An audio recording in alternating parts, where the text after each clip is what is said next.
Contribution to science by Muslim scientist, یعنی یہ تصور کیا جاتا ہے کہ جو سائنس میں چونکہ ٹیکنالوجی کے حساب سے اگر ہم دیکھیں تو یورپ بہت آگے ہے، تو شاید یورپینز جو تھے وہ ہمارے پاس سائنٹسٹ تھے جو کہ انہوں نے اس پہ ترقی کی ہے، انہوں نے ہی جو ہے ساری جو بھی ریسرچ کیا انہوں نے کیا ہے، جبکہ مسلمس کا اس میں کوئی رول نہیں ہے، تو یہ ایک عام تصور کیا جاتا ہے۔ لیکن جب ہم ہسٹری اٹھاتے ہیں تو ہمیں پتہ چلتا ہے کہ جو سائنس کی بیس رکھی گئی ہے وہ بیسیکلی جو ہے مسلم سائنٹسٹ نے رکھی، جن میں کہ وہ مختلف جو ہے ہمارے پاس سائنٹسٹ کے نیم آتے ہیں، جن میں اگر ہم پہلے ہی بات کریں ابو علی حسن ابن الہیثم کی، جو کہ بصرہ میں 965 AD میں جو ہے وہ پیدائش ہوئی تھی ان کی جی، اور اسی طرح جو ہے اگر ہم دیکھیں تو ان کی ڈیتھ جو ہے وہ 1039 AD میں ہوئی ہے۔ اب اگر ان کی دیکھیں جو اسٹڈی انہوں نے کی تھی جس وجہ سے ان کو زیادہ یعنی منفرد طور پر سمجھا جاتا تھا، وہ آپٹکس کی فیلڈ میں انہوں نے ورک کیا تھا، انہوں نے کئی بکس بھی لکھی تھیں، لیکن جو ان کی ایک بک جو کہ کتاب المناظر تھی وہ بہت مشہور ہوئی تھی، جس میں کہ انہوں نے پہلی دفعہ یہ بات کی تھی کہ لائٹ جو ہے وہ ایک فارم آف انرجی ہے، اور پھر لائٹ کے اوپر اس کی پراپرٹیز کے اوپر انہوں نے کافی اس کے ڈیٹیل میں بات چیت کی تھی، جن کی کہ بکس کو پھر جو ہے وہ یورپین سائنٹسٹ نے جو ہے وہ ٹرانسلیٹ کیا اپنی زبانوں میں، جہاں جہاں جس ملک میں ان کی بک لے کے گئے وہ، اور ٹرانسلیشن کے بعد جو ہے وہ انہوں نے اس کو بیس بناتے ہوئے ریسرچ کی۔ تو ہم یہ فرض کرتے ہیں سمجھتے ہیں شاید کہ نیوٹنس ہو گئے یا پھر گلیلیو ہو گئے، پاسکل ہو گئے، شاید انہوں نے ہی ساری جو ہے وہ سائنس کی بیس رکھی، لیکن جب ہم بیس پہ جاتے ہیں تو ہمیں مسلم سائنٹسٹ کے نام نظر آتے ہیں۔ اگر ہم چلیں ادھر اب بات کرتے ہیں المناظر کے حوالے سے، تو انہوں نے سب سے پہلے جب یہ بات کی کہ لائٹ جو ہے وہ ایک فارم آف انرجی ہے، تو پھر جب انرجی ہم نے دیکھا کہ ہم تو سورج سے انرجی حاصل کر رہے ہیں جو کہ لائٹ کی شیپ میں بھی ہے، تو پھر وہ اس کے پاتھ کے اوپر بات چیت ہوئی، یعنی ماڈرن جو سائنٹسٹ ہے پاتھ کو سمجھتے ہیں کہ میڈیم کے حوالے سے وہ بات کرتے ہیں اس پہ، اور پھر میڈیم چینج کر کے دیکھتے ہیں کہ آخر چینج کر دیا جائے میڈیم تو کیا لائٹ کی سپیڈ پہ فرق پڑتا ہے یا کیا وہ بینڈ ہو جاتی ہے، یعنی انہوں نے اس وقت اس دور میں یہ بات کر دی تھی کہ لائٹ جو ہے وہ ایک اسٹریٹ پاتھ میں موو کرتی ہے، جو کہ آج بھی میڈیم جو مرضی آپ رکھ لیں ہم یہ دیکھتے ہیں کہ واقعی لائٹ جو ہے وہ اسٹریٹ پاتھ میں ہی موو کرتی ہے۔ یعنی ان کا ایک بہت مشہور ایک ایکسپیریمنٹ ہے جس کے ذریعے انہوں نے نہ کہ یہ بات ثابت کی تھی کہ لائٹ اسٹریٹ پاتھ میں موو کرتی ہے، بلکہ انہوں نے یہ بھی ثابت کر دیا تھا کہ ایک پن ہول کیمرہ کی بیس کیسے رکھی جا سکتی ہے، یعنی اس دور میں بھی انہوں نے ایک کیمرہ جو ہے وہ ایجاد کر لیا تھا اس طرح سے کہ انہوں نے ایک بائی چانس ایسا ہوا کہ وہ ایک روم میں ریسرچ کر رہے تھے ان دنوں، جیسے کہ ہم جانتے ہیں الیکٹریسٹی نہیں تھی صرف، تو اب یہ بیٹھے کچھ سوچ رہے تھے اور سولر اکلپس ہے، یعنی جو سورج گرہن جسے ہم کہتے ہیں، چاند سورج کے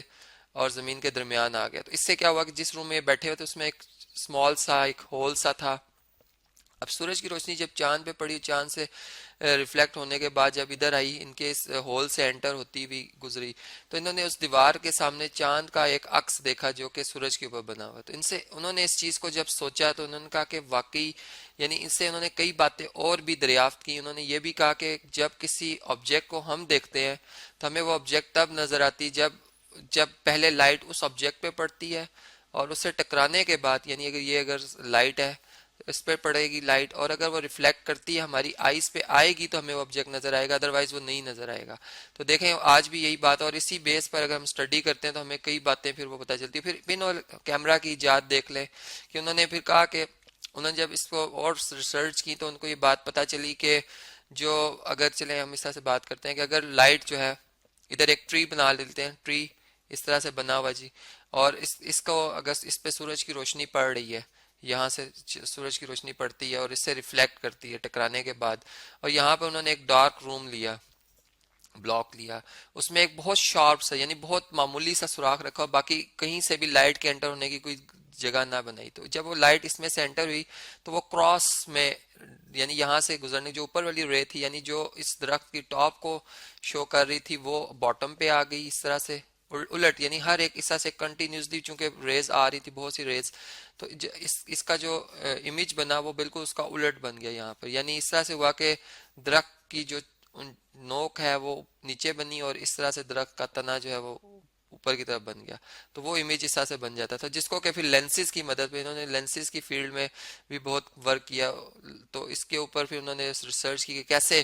جو angle of incidence, angle of reflection کے لاز جو ہم نے پڑھ رکھے ہیں، وہ سارے اگر ہم دیکھیں تو اس کی جو بیس ہے وہ انہی مسلم سائنٹسٹ نے، بلکہ جن کا نام ہم کہہ رہے ہیں ابو علی حسن ابن الہیثم ہی ہے. تو اب یہ سارے وہ لاز ہیں جو کہ آج بھی بالکل صحیح اسی طرح سے سمجھے جاتے ہیں، ان میں کوئی غلطی جو ہے وہ ابھی تک نہیں نکالی گئی، اور اسی اصول سے جو ہے وہ کافی ریزلٹس جو ہیں وہ پروف کیے جا رہے ہیں. تو یہ ہم نے دیکھا. پھر اگر ہم اس سے آگے چلتے ہیں تو ہمارے پاس ایک اور جو مسلم سائنٹسٹ ہیں جن کا نام جو ہے یعقوب ابن اسحاق الکندی ہے، جو کہ بصرہ میں ہی جو ہے وہ 800 اے ڈی میں ان کی پیدائش ہوئی تھی، اور 873 میں اے ڈی میں ہی ان کی جو ہے وفات ہوئی. اب ہم دیکھیں تو انہوں نے 73 ایئرز میں جو ورک کیا وہ جو ہے وہ کس فیلڈ میں کیا جی؟ میوزک کی فیلڈ میں. یعنی انہوں نے بیسیکلی میوزک کس طرح سے جنریٹ ہوتا ہے جی، فریکوینسیز جو انسان کی ایک نیچرل فریکوینسی ہے اس کو انہوں نے اس وقت اس کا کنسیپٹ دیا تھا، جو کہ آج کل ہم کہتے ہیں کہ جی وہ جو وائبریشنز ہوتی ہیں ان کا ساؤنڈ ویوز ہیں. اگر ہم دیکھیں تو وہ ساری وہ جو پراپرٹیز ہے ویوز والی، کہ کیسے آواز کا باریک ہونا، اس کا بھاری ہونا، یہ وہ باتیں انہوں نے اس وقت ہی اس کے بارے میں بیس رکھ دی تھی، جس کو کہ آج کے یورپین جو ہے اس کو فردر اسٹڈی کر کر اس سے اور زیادہ جو ہے انوینشنز کر رہے ہیں، اور زیادہ نئے جو ہے وہ کہہ سکتے ہیں انسٹرومنٹس. اگر میوزیکل انسٹرومنٹس کی بات کی جائے تو نئے سے نئے میوزیکل انسٹرومنٹ ایجاد ہو رہے ہیں، اور بیس اس کی وہی ہے جو کہ انہوں نے اس وقت رکھ دی تھی. تو اس طرح سے ہم نے دیکھا کہ یہ بھی بالکل مسلم سائنٹسٹ ہی جو ہے اس کا کنسیپٹ دیا تھا. اس سے نیکسٹ اگر ہم چلتے ہیں تو ایک اور مسلم سائنٹسٹ ہیں جی، جن کا نام ہے ابو ریحان محمد بن احمد البیرونی، جو کہ اگر ہم ان کو دیکھیں تو یہ افغانستان کے ایک علاقے میں جو ہے وہ پیدا ہوئے تھے، الخوارزم کے علاقہ،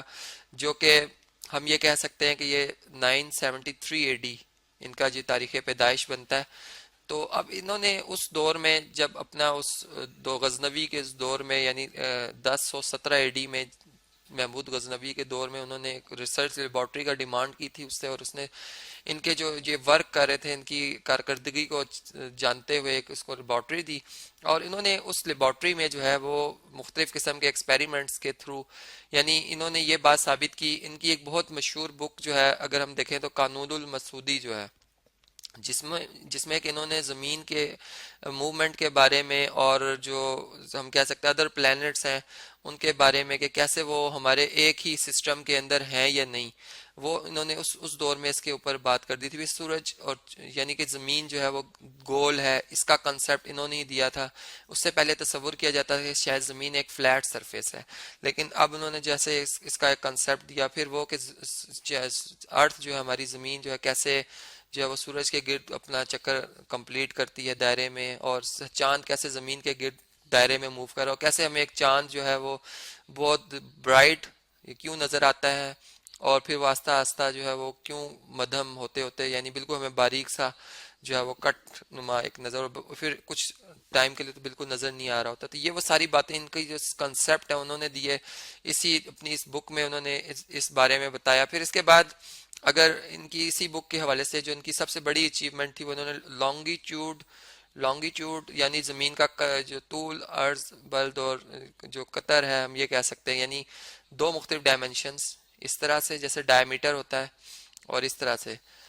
جس کی مدد سے ڈائریکشنز لینا، یعنی ہم اپنے جیسے پلین بناتے ہیں تو کارٹیجین پلین بناتے ہیں، انہوں نے ایک اس طرح کا کنسیپٹ دیا. پھر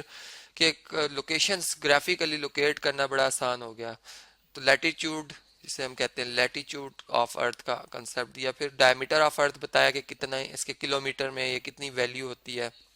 ایک اپروکسیمیٹ ویلیو انہوں نے بتائی. پھر اسی طرح ان کی ایک اور بہت مشہور بک ہے جسے ہم کتاب الاسطرلاب کہتے ہیں جی، کتاب الاسطرلاب. اب اگر اس کو دیکھیں تو اس میں انہوں نے جو ہے یہ بات کی تھی کہ جو ہماری زمین ہے اس کی ڈیپتھ کتنی ہے، یعنی ڈیپتھ کے بارے میں بات کی تھی، اس کے سرکمفرنس کے بارے میں جو ہے انہوں نے بات کی تھی. تو یہ اگر آپ دیکھیں اس دور میں یہ بات کر دی گئی ہے کہ سرکمفرنس کا ایک آئیڈیا دے دیا کہ زمین اتنی کہ اس کا گول دائرے میں اتنا جگہ وہ کور کر رہی ہے، تو یا کتنی وہ لینتھ ہوگی اس کی. تو یہ پھر وہ باتیں آپ دیکھیں آج بھی ماڈرن سائنس اسی کی بیس پہ تو یہ ساری ریسرچ کر رہی ہے. اور پھر وہ جو چاند کا اور زمین کا اور جو سورج کا ایک جیسے پلینٹس کا جو میس نکال لینا اور پھر ان کی سپیڈ نکال لینا، وہ ساری باتیں جو جیولوجسٹ کر رہے ہیں وہ اس کی بیس انہوں نے ہی رکھی ہے.